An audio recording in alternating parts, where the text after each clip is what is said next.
Good morning and happy Friday. Ayan, 7 a.m. and ayan na yung init.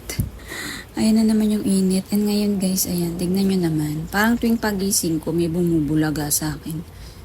Ayan, bigla na lang din naglalagas yung ating pendants. So, hindi ko siya nasama sa kahapong vlog ko, yung mga nalalagas. Kasi, ngayon ko lang siya nakita. Parang nung nakaraan, taba-taba niya pa. Sabi ko, parang hindi siya naapektuhan ng init. Alam ko, medyo sensitive sa init si pendants kasi matagal na rin to sa akin. Basta't summer, pumapayat siya. Pero ngayon, tingnan nyo, naglalagas siya. Parang bawat hawi kung ganyan, no? Pag hinawakan mo. Ayan, marami din siyang dry. Ayan, parang tuwing umaga merong bagong succulent na ano. Ayan, daming lagas guys. Oh. Ayan o, pag i-shake-shake mo, ayan, lalagas pa rin siya. And ito naman si Mini Bell, tignan nyo naman, naubos na. And nagdadry siya. So, i-uproot ko to, ililipat ko siya sa maliit na pot. Ayan o, patay na yung iba. Siguro uhaw siya. Nauhaw masyado si ating Mini Bell. Ayan, dagdag na naman. So, mag-aayos-ayos ako ngayon, guys. Ito, i-re-repat ko siya.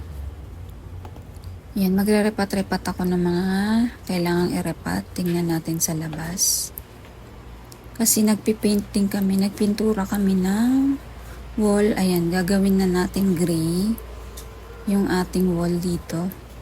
So, mamayang hapon, ayan, aalisin ko lahat ito para mapinturahan. Hindi kami nagpipintura guys ng ng umaga, 5 p.m. na kasi nga yung init nandito sa umaga, 7 a.m. pa lang ganyan na. Masakit na sa balik. And dito naman guys, ito, ililipat ko na rin to kasi yung mga kasama niya, ayan, nag-dry na din, nalusaw na rin. So, ire-repat natin yan. Yan yung iba pa dito. Meron pa akong mga ire-repat-repat.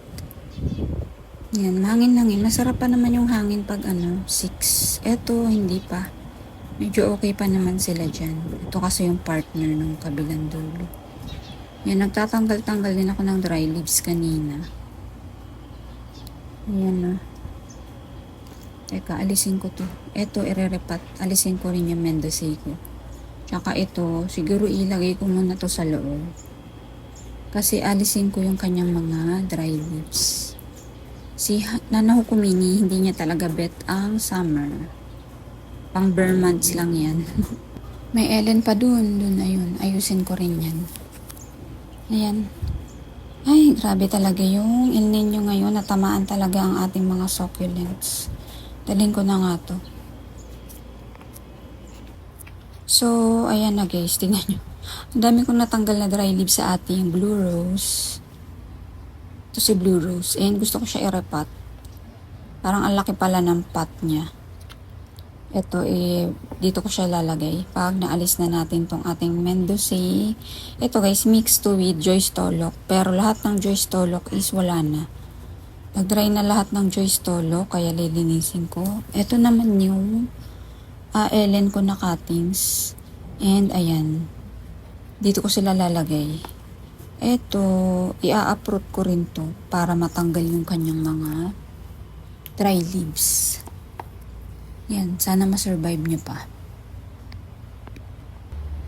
Ayan guys, dami kong kalat. Ayan. So, eto, si Mini Bell, konti na lang natira kasi nagda-dry talaga siya. Ayan o. Inalis ko na yung sobrang dry, yung konti na lang yung dahon. Tingnan nyo, dulo na lang yung dahon niya. And ito naman si Mendoza kasama si Ellen.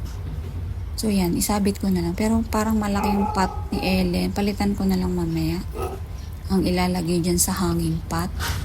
And si Blue Rose, super cute niya dito. Kaya lang tabingi yung kanyang Ito, yung nakalagay dyan is nandito na. Ayan, ang konti na lang nila. Ayan, si Jen Mitenyo, Peach and Pride, si Suyun. And si pendants, dito ko na lang muna ilalagay sa loob. Eto pa. Hindi ko pa siya na-uproot. Maya-maya na lang. Ano na, init na eh. 7:30. Ayan, andito na yung araw. Kahit yumuko ako, naarawan na yung ulo kong init-init. So, ayan guys, mamaya is ilalabas ko na rin to. Babalik ko lang dun. Kasi pag may empty dun sa rack, hinihigaan ng pusa, ginagawa niyang pahingahan niya. So, ito lalabas ko na lang din. Tingnan nyo naman, oh. Ay, nakakalungkot naman. Parang, araw-araw may succulents tayo na na pumapangit. So, parang na-realize ko guys, hindi na muna ako bibili ng mga succulents. This year, parang gusto ko mag-focus sa, Euphorbia francoisii. Kasi magwa 1 year na sila guys, ngayong July. And since noon, wala pa akong naging problema sa kanila. Walang nalusaw. Wala rin silang mga pest. Kasi nga may mga sap sila. So parang gusto ko mag-focus dito. Yes, pricey sila pero parang worth it. Kasi hindi naman nalulusaw. Ito yung unang-una. 3 yun eh. Pero isa to sa una kong binili noong July. And super liit nun. Ayan na siya ngayon. Naalakabok lang. Ayan, lumaki na rin kanyang mga leaves. Ayan o. Parang gusto ko guys, dito na lang mag-focus. Parang kasi si succulents, parang weather siya. Yun nandito o. Ganda niya na rin o.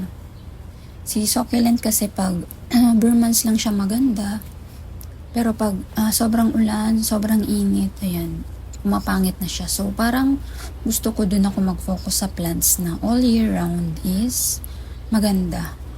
So, yun lang naman na-realize ko. Siguro in the coming days, di ko pa naman alam kung babalik pa rin ako sa pagbili ng mga succulents. Pero as of now, parang no, sayang yung pera, sayang yung effort, and yung pagod. So, ayan, hindi ko pa naman alam, pero sa ngayon, yun yung naiisip ko. Francoisii or agave, parang doon muna ako mag-focus. Kasi ito, sobrang cute din naman. So, yung mga existing succulents ko, alagaan ko na lang muna kung sino yung mag-i-stay sa akin. Siguro hindi na lang muna ako magdadagdag talaga. Kung may bibilin man akong plants, Francoisii siguro yan. Mag-iintay ako ng mga medyo mababang prices.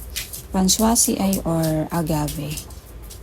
Yun na lang ang mga bibilhin ko in case naman nabibili ako this year. Parang ito guys, 4 years na to sa akin. Yan, ano rin siya. Umulan man o umaraw. Yan, dyan pa rin siya. Parang hindi ka mag-worry. Ayan, ganun pa din siya, maganda pa rin. Parang ganun na lang yung gusto ko. Iwas stress. Ewan ko, siguro kasi na-stress ako ng husto ngayon dahil maraming succulents na pumangit. Naglagas, na sunburn and all. So, ayan lang naman yung mga na-realize ko ngayon guys. Ayan, sobrang init kasi. So, mamayang hapon is tatanggalin ko to lahat. Good luck to me. Start ako ng 4 para matapos kami ng mga 8:00. Ito, pipinturahan ko pa yan. Pati yung nasa labas na rack. So, isabay ko na pag pininturahan yung gate. Yan. Kami lang kasi gumagawa, guys. Minsan yung anak ko natulong din.